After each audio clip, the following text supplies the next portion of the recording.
Hey everybody, it's Scotty from Scotty's Record Shop with a long overdue August vinyl finds video. Confession time too. I honestly haven't even had time to be on YouTube or anything like that. I just recently, like in the last hour or so, went through some of my subscribers that have people I've subscribed to, just trying to catch up. I haven't had time. Um, what can I say? A lot of you are probably there too. Hopefully you have time to watch this video though.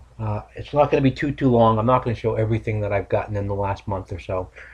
And I want to take a minute, literally just a minute, to, it's unrelated to vinyl obviously, but to take and say something about this whole Robin Williams, uh, because it's interesting. A famous person dies and everybody has a comment, and a lot of them aren't necessarily good, and we have this thing about judging people's, you know, judging people. And without getting into my line of work too much, obviously not where I work or anything, but I work in the field of psychiatric nursing, so I've seen my share of depression.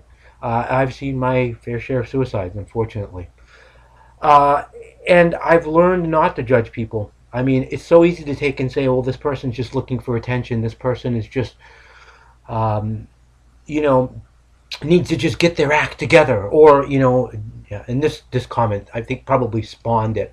Even though he made the comment prior to Robin Williams killing himself, um, one of the most intelligent people in the world, not Gene Simmons, had expressed last week or whatever about how depressed people should just kill themselves or something to that effect. Just get it over with. You know. Um, Hopefully you don't feel that way. Hopefully that people that have, hopefully if you're depressed and you're watching this, you don't take Uncle Gene's advice. There's help. It may not be easy, but there's help. And I'm not going to judge Robin Williams. He certainly had a lot of quote unquote demons, but he was a person first and foremost. Before he was a star. And there are people that are genuinely sad about him passing. And I mean, 63 years old is a little young. And of course, it's been learned recently that he had Parkinson's disease, which isn't fun. I'm not going to put myself in somebody's shoes and say, well, if I had Parkinson's disease, I wouldn't do that or something. I don't know. You know what I mean? I'm not you. I wasn't him. I'm not the patients that I take care of. You know what I'm saying? I'm me. And it's really just important. Judging people and bashing them is not going to help anybody.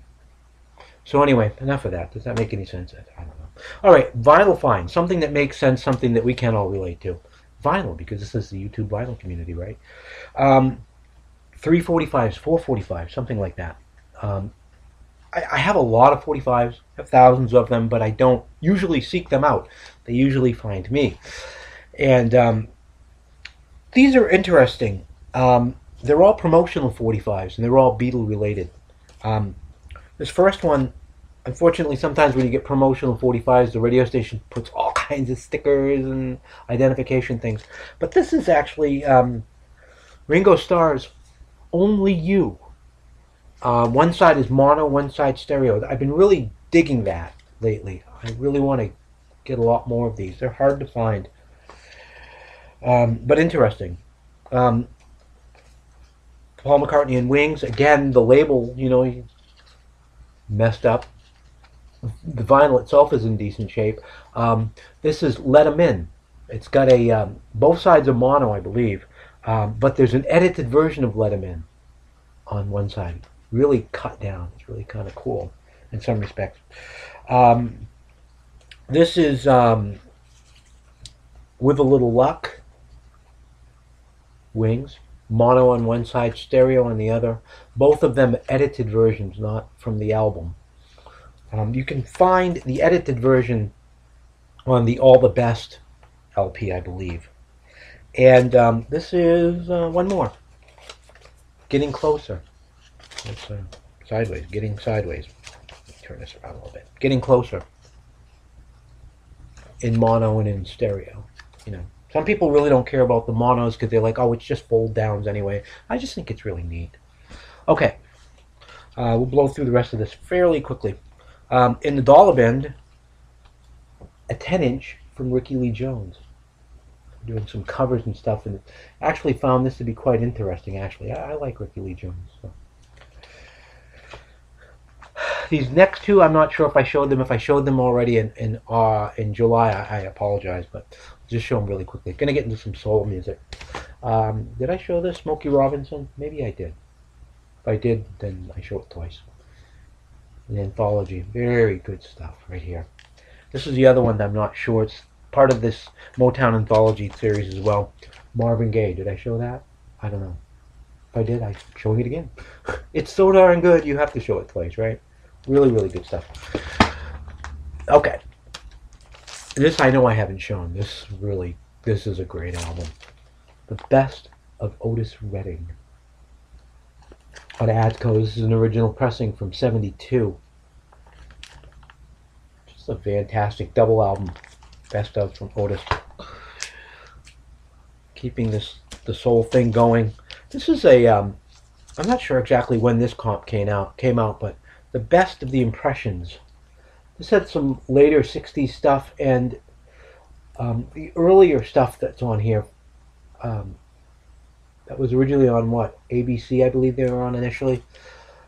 They're remakes. They're like, I'm not sure if they're live or whatever, but still a really nice compilation. Curtis Mayfield, The Impressions.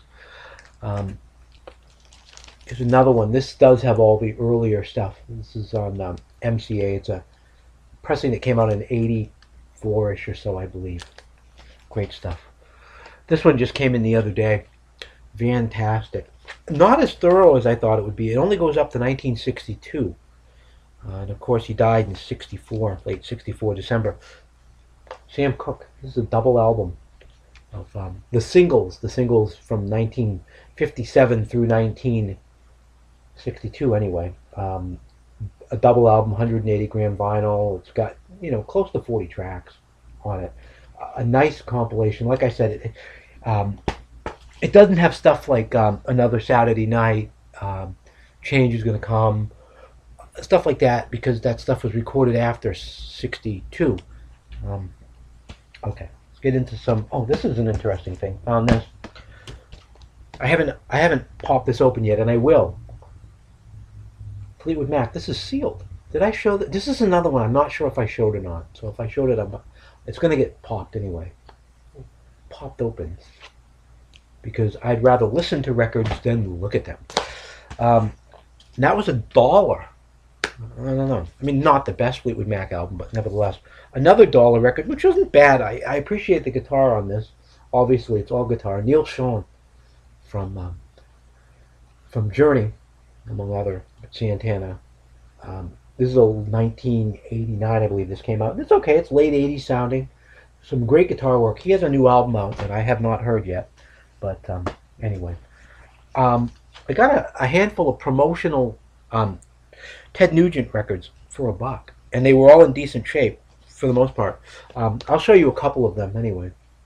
When this one is identified by, I don't know if you'll be able to see it or not, but there's a promo stamp right there. Gold promo stamp. Maybe you can see it, maybe you can't. And this one, which is a little more obvious because it's got the timing strip on it. For $1. David Johansen, another one for $1. I love this version. He did a medley of songs by the Animals on this album.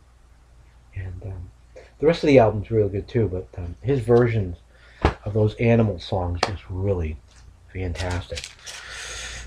A Pete Townshend album. This has got some sticker issue and stuff. But this is a UK pressing, original track records. UK first pressing. It's an okay record. It's not his best work, but it's okay. I like Pete Townshend better in the Who than solo, but this is a comp that came out in the '80s. Who's Missing? Is it Who's Missing? Yeah, Who's Missing? Basically B-sides, some unreleased stuff, but an interesting compilation on MCA.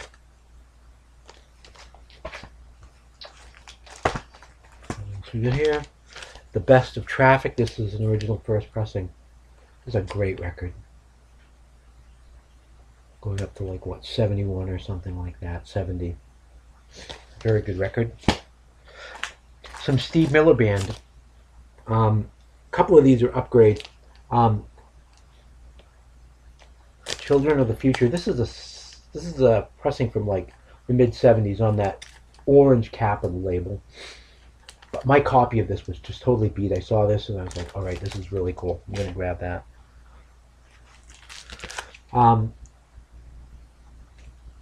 This is a fantastic album.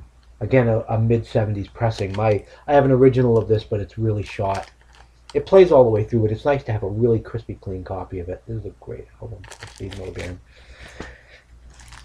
And another one, which I actually didn't own, but I own now, obviously. Again, mid 70s pressing, but Your Saving Grace. It's a great album. It goes all over the place musically. It really has some great stuff on there. This one, people look at it and go, yeah, we have that album. Yeah, you probably do. But here's the thing. Does your album do this? Kind of cool. A gatefold, which I actually never knew existed until I saw that Eagles video special that they did, a couple, 3 years ago, whatever it was, where they went through their entire career. But I didn't even realize that originally that was issued as a gatefold, and it wasn't long. It was only around for a few months, and that was it. But I saw that, and I'm like, oh, that's really cool. I'm going to get that. This one I recently posted on the YouTube Facebook page. But I found a nice, crisp, clean copy of this one. Ooh. My other copy was just beat to hell.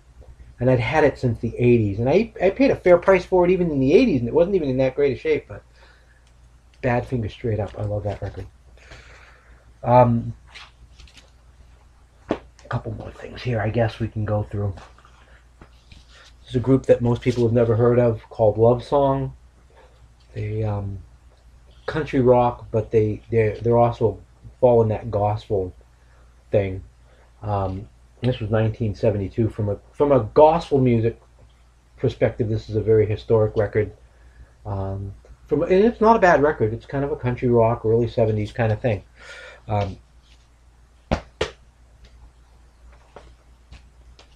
An upgrade copy of Eat to the Beat by Blondie. I'm going to do a Frankenstein. The cover of this isn't as good as my cover, but the vinyl is in better shape, so we're going to do a Frankenstein. This one, the cover is a little beat, but the vinyl is in good shape. So eventually, if I can find like I said, the cover is shot to hell. But if I can find a better cover, I don't care what the vinyl is like, I'll do a switch out. One more, just for the heck of it, was a $1 record. Got a lot of Carly Simon. I like Carly Simon. This is a 1988-ish, 87 live best of thing. Greatest hits that she put out. So, not bad. Alrighty, that's some of the stuff that I've gotten. Again, I thank everybody for watching and for subscribing and all that good stuff. Feel free to tell your friends. I'm almost at 500 subs. I've got 450 or something like that. It would really be nice to make it to 500 eventually, someday. So anyway, alrighty, until next time, everybody, peace and love.